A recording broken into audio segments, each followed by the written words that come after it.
The complete works of Swami Vivekananda, Volume 1, Section 2, Chapter 7, Freedom. In addition to meaning work, we have stated that psychologically the word karma also implies causation. Any work, any action, any thought that produces an effect is called as karma. Thus, the law of karma means the law of causation, of inevitable cause and sequence. Wheresoever there is a cause, there an effect must be produced. This necessity cannot be resisted, and this law of karma, according to our philosopher, is true throughout the whole universe. Whatever we see or feel or do, whatever action there is anywhere in the universe, while being the effect of the past work on the one hand, becomes on the other a cause in its turn and produces its own effect. It is necessary together with this to consider what is meant by the name or the word law. By law is meant the tendency of series of repeat itself. When we see one event followed by another or sometimes happening simultaneously with another, we expect this sequence or coexistence to reoccur. Our old logicians and philosophers of the Nyaya school called this law by a name of Vyapti. According to them, all our ideas of law are due to association. A series of phenomena becomes associated with things in our mind and in a sort of invariable order, so that whatever we perceive at any time is immediately referred to other facts in the mind. Any one idea, or according to our philosophy, any one wave that is produced in the mind stuff, that is chitta, must always give rise to many similar waves. This is the psychological idea of association, and causation is only an aspect of this grand pervasive principle of association. This pervasiveness of association is what is in Sanskrit called as Vyapti. In the external world, the idea of law is the same as in the internal.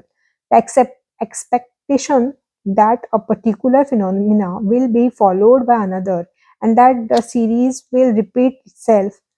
Really speaking, therefore, law does not exist in nature.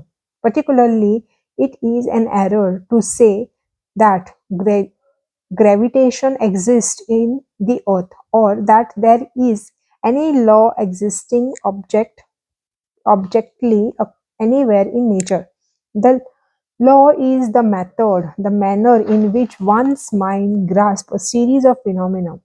It is all in the mind. Certain phenomena happens one after another or together or followed by the conviction of the regularity of their reoccurrence, thus enabling our mind to grasp the method of the whole series, constitute what we call as law. The next question for consideration is what we mean by law being universal.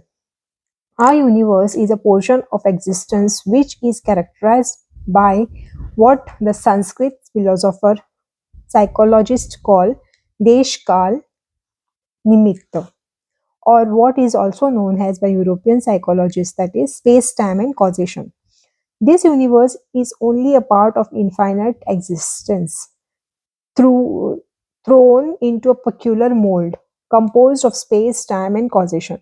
It necessarily follows that law is possible only within this conditioned universe. Beyond it, there cannot be any law.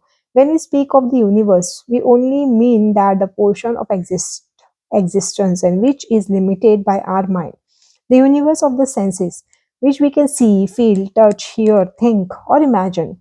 This alone is under law, but beyond its existence cannot be subject of law because causation does not extend beyond the world of our minds. Anything beyond the range of our mind or and our senses is not bound by the law of causation. Hence, there is no mental association of things in the religion beyond the senses, and no causation without association of idea.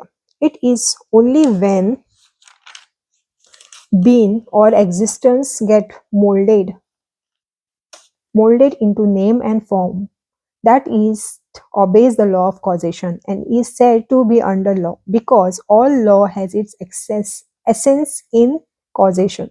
Therefore, we see at once that there cannot be any such thing as free will.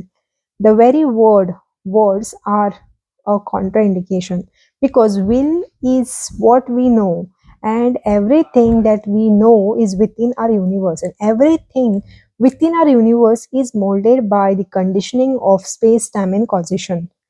Everything that we know or can possibly known must be subject to causation, and that which obeys the law of causation cannot be free. It is acted upon by other agents and becomes a cause in its turn.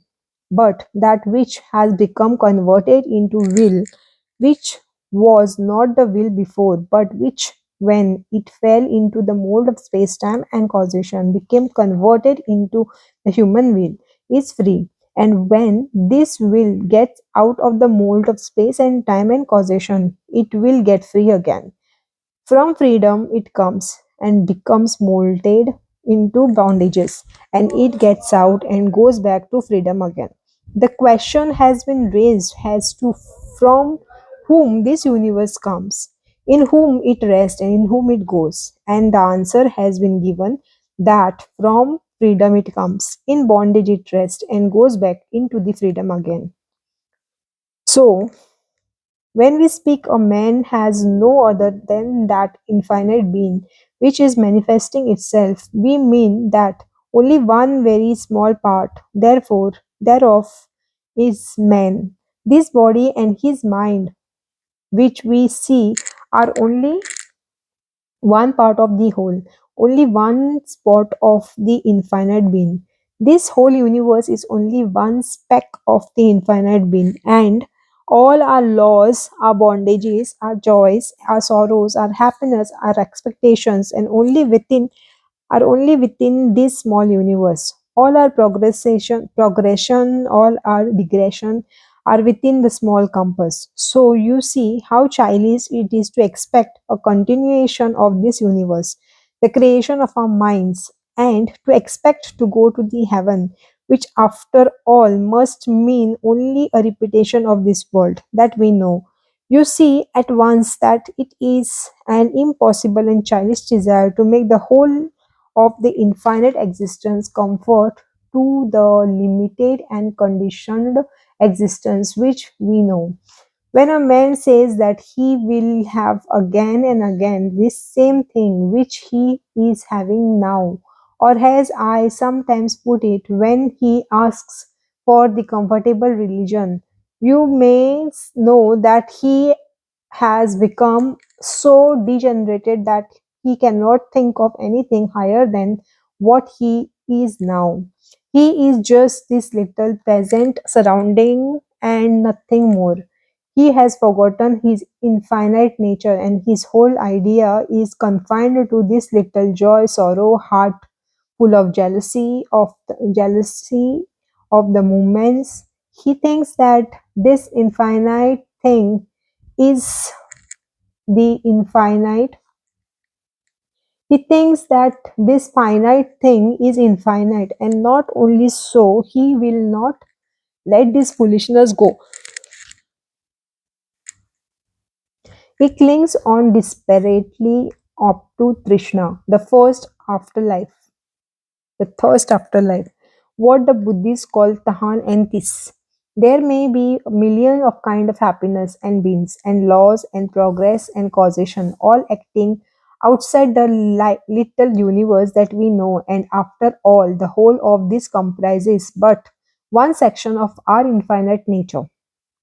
To acquire freedom, we have to get beyond the limitation of this universe. It cannot be found here.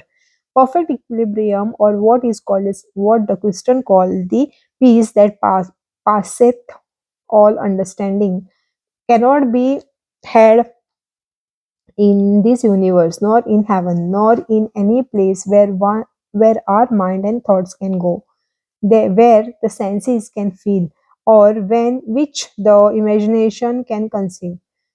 No such place can give us that freedom because all which all such places would be within our universe, within the limit of space, time, and causation.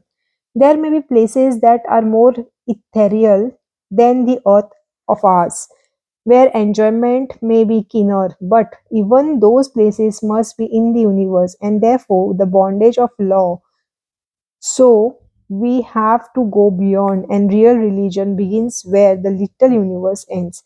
This little joy, sorrow, and knowledge of things ends there, and the reality begins. Until we give up the thirst of afterlife and strong attachment to this our transient conditions existence. We have no hope of catching even the glimpse of the infinite freedom beyond.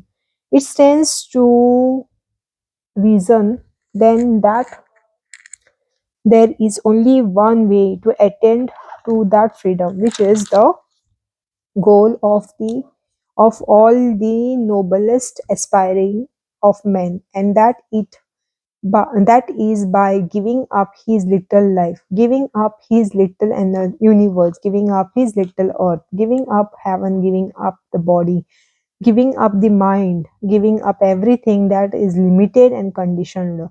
If we give up our attachment to this little universe of the sense of or the mind, we shall be free immediately. The only way to come out of the bondage is to go beyond the limitation of law, to go beyond causation. But it is a most difficult thing to give up the clinging or to this universe. Few ever attend to that. There are two ways to do that mentioned in our book. One is called as neti, not this, not this, and other is called as iti, this. The former is a negative and a later is a positive way. The negative way is most difficult. It is only possible to the men of our very highest expectation, exceptional mind and gigantic will, who simply stands up and say, "No, I will not have this." And the mind and body obeys their will and they come out successful. But such people are very rare. The vast majority of mankind chooses the positive way, the way through the world, making us all the bondages with themselves to break those very bondages. This is also the kind of giving up, only it is done slowly and gradually by knowing things, enjoying things, and this thus obtaining experience, knowing the nature of things until the mind lets them all go at last and become unattached. The former way of obtaining non attachment is by reasoning, and the later way is through work and experience. The first path is called as Jnana Yoga and is characterized by the refusal to do any work. And second is the Karma Yoga, in which there is no cessation from work. Everyone must work in the universe. Only those who are perfectly satisfied with the self, whose desire do not go beyond the self, whose mind never strains out of the self, and to whom the self is all in all. Only those do not work. The rest must work. A current rushing down of its own nature falls into a hollow and makes a whirlpool. And after running a little in that whirlpool, it emerges again in the form of the free current to go on unchecked. Each human life is like that current. It gets into the whirlpool, gets involved in this world of space, time, and causation, whirls around a little, cries out, "My father, my brother, my name, my fame," and so on, and at last merges out of it and regains its original freedom. The whole universe is doing that. Whether we know it or not, whether we are conscious or unconscious of it, we are all working to get out of the dream of the world. Man's experience in the world is to enable him to get out of the whirlpool. Now, what is Karma Yoga? The knowledge of the secret of work. We see that the whole universe is working for what? For salvation, for liberty, from the atom to the highest being, working for the one end, liberty for the mind, for the body, and for the spirit. All things are always trying to get freedom, flying away from the bondage. The sun, moon, earth, planets, all are trying to fly away from the bondage. The centrifugal and the centripetal forces of nature are indeed typical of of our universe. Instead of being knocked about in this universe, and after along the delay and threshing, getting to know things as they are, we learn from Karma Yoga the secret of work, the method of work, the organizing power of work. A vast mass of energy may be spent in vain if we do not know how to utilize it. Karma Yoga makes a science of work. You learn by it how best to utilize all the working of this world. Work is inevitable, it must be so. But we should know work to the highest purpose. Karma Yoga makes us admit that this world is a world of 5 minutes, that it is something we have to pass through, and that freedom is not here but is only to be found beyond. To find the way out of the bondages of the world, we have to go through it slowly and surely.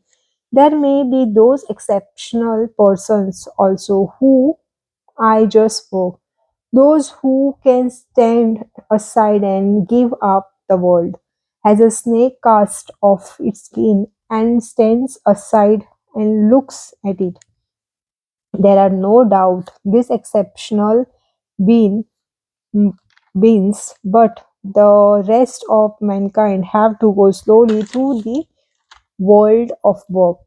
Karma Yoga shows the process, the secret, and the method of doing it to the best advantage. What does it say? Work incessantly, but give up all attachment to work. Do not identify yourself with anything. Hold your mind free. All this that you see, the pain and the misery are but the necessary conditions of this world. Poverty, wealth, happiness are but momentary. They do not belong to our real nature to all at all. Our nature is far beyond misery and happiness, beyond every object of senses, beyond the imagination, and yet we must go on working all the time. Misery comes through attachment, not through work. As soon as we identify ourselves with the work we do, we feel miserable, but if we do not identify ourselves with it, we do not feel that misery. If the beautiful picture belonging to another is burnt, a man does not generally become miserable, but when his own picture is burnt, and how miserable he feels. Why? Both were beautiful pictures, perhaps copies of the same originals, but in one case very much more misery is felt than in the other. It is because in one case he identifies himself with the picture and not in the other. This means I or mine causes the whole misery. With the sense of possession comes selfishness, and selfishness brings on misery. Every act of selfishness or thought of selfishness may makes us attached to something, and immediately we are made slaves. Each wave in chitta that says I and mine immediately put a chain around us and makes us slaves. And the more we say I and mine, the more slavery grows, the more misery increases. Therefore, Karma Yoga tells us to enjoy the beauty of all the pictures in the world, but not to identify ourselves with any of them. Never say mine. Whenever we say a thing is mine, misery will immediately come. Do not even say my child in your mind possesses the child, but do not say mine. If you do, then will come the misery. Do not say my house, do not say my body. The whole difficulty is there. The body is either yours or mine's, not anybody's. These bodies are coming and going by the law of nature, but we are free. standing has witnessed this body is no more free than the picture or the wall. Why should we be attached to so much to our body? If somebody paints a picture, he does it and passes on. Do not project the tentacles of selfishness. I must possess it. As soon as that is projected, misery will begin.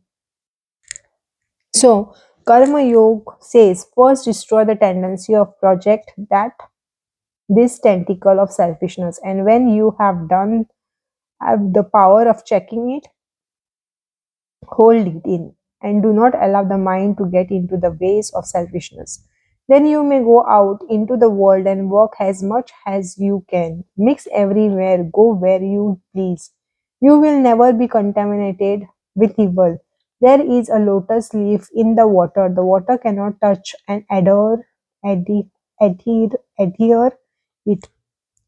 So will you be in the world. This is called as vairagya. Vairagya means non-attachment or dispassion. I believe I have told you that without non-attachment there cannot be any kind of yoga. Non-attachment is the basis of all yoga. The man who gives up living in the house, wearing fine clothes, eating good food, and goes into desert may be the most attached man. His only possession, his own body, may become everything to him, and he lives as he lives, he will be simply struggling for the sake of body. Non-attachment does not mean anything that we can do in relation to our external body. It is all about mind. The blinking link of I and mind is in the mind. If we have not this link with the body and with the things of the senses, we are not attached wherever and whatever we may be. A man may be on a throne and perfectly non attached. Another man may be wearing rugs, still very much attached. First, we have to attain the state of non attachment and then work incessantly. Karma Yoga gives us the method that will help us in growing up all attachment, in giving up all attachment, though it is indeed very hard. Here are two ways of giving up all attachment. The one is for those who do not believe in God or in the outside help. They are left to their own devices. They have simply to work with their own will, with the powers of the mind and discrimination, saying, I must be non attached. For those who believe in God, For those who believe in God, there is another way which is much less difficult. They give up the fruits of work into the God. The work and are never attached to the result. Whatever they say, feel, see, hear, or do is for Him. For whatever good work we may do, let us not claim any praise or benefit. It is Lord's. Give up to the Lord. Let us stand aside and think that the fruits and think that we are we are only servant obeying the Lord or the Master, and that every impulse for action comes from Him every moment. Whatever thou worshipest, whatever thou perceivest, whatever thou dost, goes up to Him and be at rest. Let us be a peace, perfect peace with ourselves and give up our whole body and mind. Everything has an external sacrifice up to the Lord. Instead of the sacrifice of pouring oblation into the fire, perform this one great sacrifice day and day, the sacrifice of your own little self in search of wealth in this world. Thou art the only wealth I have found. I sacrifice myself up to thy. In search of someone to be loved, thou art the only one beloved I have found. I sacrifice myself up to thy. Let us repeat this day and night and say nothing for me. no matter whether the thing is good or bad or indifferent. I do not care for it. I sacrifice all up to thy. Day and night, let us renounce our seeming self until it becomes a habit with us to do so, until it becomes into the blood and the nerve and the brain, and the whole body is ever movement obedient to this idea of self renunciation. Go then into the midst of the battlefield with the roaring cannon and the din of war, and you will find yourself to be free and at peace. Karma Yoga teaches us the ordinary idea of duty is on the lower plane. Nevertheless, all of us have to do our duty. Yet we may see that this peculiar sense of duty is very often a great cause of misery. Duty becomes disease with us. It drags us ever forever forward. It catches hold of us and it makes our whole life miserable. It is the bane of human life. This duty, this idea of duty, is the midway summer sun which scorches the innermost soul of mankind. Look at those poor slaves to duty. Duty leaves them no time to say prayers, no time to bath. Duty is ever on them. They go out and walk. Duty is on them. They come home and think of the work for the next day. Duty is on them. It is living a slave's life, at last dropping down in the street and dying in the harness like a horse. This is duty, as it is understood. The only true duty is to be unattached and to work as free will, to give up all work up to God. All our duties are His. Blessed are we that we are ordered out here. We serve our time, whether we do it ill or well. Who knows? If we do it well, we do not get the fruits. If we do it ill, neither we get the care. Be at rest, be free, be work and work. This kind of freedom is very hard thinking to attain. How easy it is to interpret slavery or as duty. The morbid attachment of flesh for flesh has duty. Men go out into world and struggle and fight for money and for any other thing to which they get attached. Ask them why they do it. They say it is their duty. It is absurd greed for gold and gain, and they try to cover it with the very few flowers.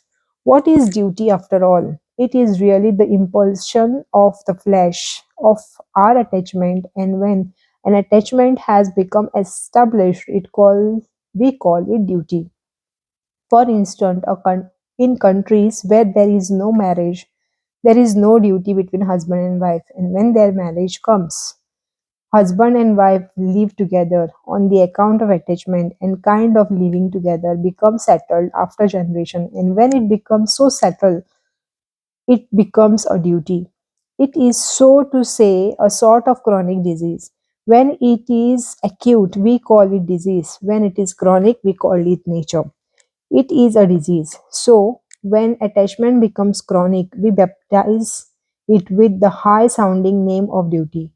We screw flowers upon it, trumpet sounds for it, sacred texts are said over it, and then the whole world fight, and men earnestly rob each other for this duty's sake. Duty is good to Duty is good to the extent that it checks brutality. To the lowest kind of men who cannot have any other idea, it is of some good. But those who want to be karma yogis must throw this idea of duty overboard. There is no duty for you or and me. Whatever you have to give to the world, do give all by all means, but do not as duty. Do not take any thought of that. Be not compiled. Why should you be compiled? Everything that you do under compulsion goes to build up attachment. Why should you have any duty? Resign everything up unto God. In this tremendous fairy furnace where the fire of duty scorches everybody, drink this cup of nectar and be happy. We are all simply working out His will and have nothing to do with rewards and punishments. If you want the reward, you must also have the punishment. The only way to get out of punishment is to give up the reward. The only way of getting out of the misery is giving up the idea of happiness because these two are linked to each other. On one side, there is happiness, on the other, there is misery. On one side, there is life, and on the other side, there is death. The only way to get beyond that is to give up the love of life. Life and death are the same things, looked at from different points. So, the idea of happiness without misery or life without death is very good for schoolboys and children, but the thinker sees that it is all a contraindication in terms and gives up both. Seek no praise, no reward for anything you do. No sooner do we perform a good action than we begin to desire credit for it. No sooner do we give money to some charity than we want to see our name blazoned in the paper. Misery must come as a result of such desire. The greatest men in the world have passed away unknown. The Buddhas and the Christ that we know are but second rate heroes in comparison with the greatest men of whom the world knows nothing. Hundreds of these unknown heroes have lived in every country, working silently. Silently they live, silently they pass away. And in time, their thought and expressions in Buddhas and Christ. And it is this later that becomes known to us. The highest men do not seek to get any name or fame from this knowledge. They leave their ideas to the world. They put forth no claim for themselves and establish no schools or systems in their name. The whole nature shrinks from such a thing. They are the pure sattvics who can never make any stir, but only melt down in love. I have seen one such yogi who lives in the cave in India. He is one of the most wonderful men I have ever seen. He has so completely lost the sense of his own individuality that we may say that the man in him is completely gone, leaving behind all the comprehending comprehending sense of divine. If an animal bites one of his arm, he is ready to give up his other arm also and say that it is Lord's will. Everything that comes to him is from the Lord. He does not show himself to men, and yet he is a magazine of love and of true and sweet ideas. Next in order comes the man with more rajas or combative nature, who takes up the idea of the perfect ones and preach them to the world. The highest kind of men silently collect true and noble ideas, and the other, like Buddha and Christ, go from place to place, preaching them and working for them. It, in the life of Gautam Buddha, we noticed him constantly saying that he is 25th Buddha. The 24 Buddha before him are unknown to the history. All the Buddha known to history must have built upon foundation laid by them. The highest men are calm, silent, and unknown. They are the men who really know the power of thought. They are sure that even if they go into the cave and close the door and simply think five true thoughts and then pass away, these five thoughts of theirs will live through eternity.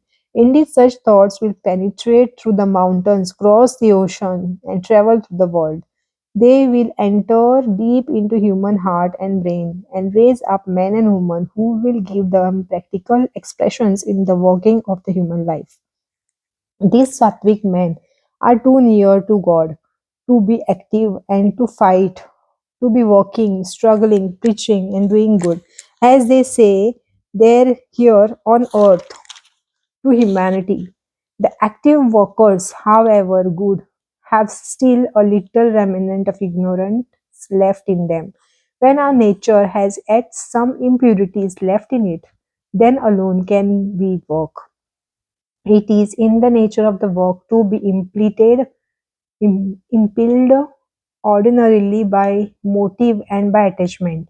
In the presence of any active providence who notes even the sparrow's fall, how can man attach any importance to his own work?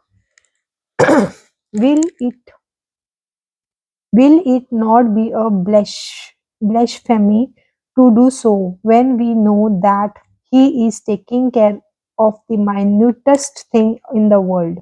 We have only to stand in awe and reverence before him, saying, Thy will be done. The highest men cannot work, for in them there is no attachment.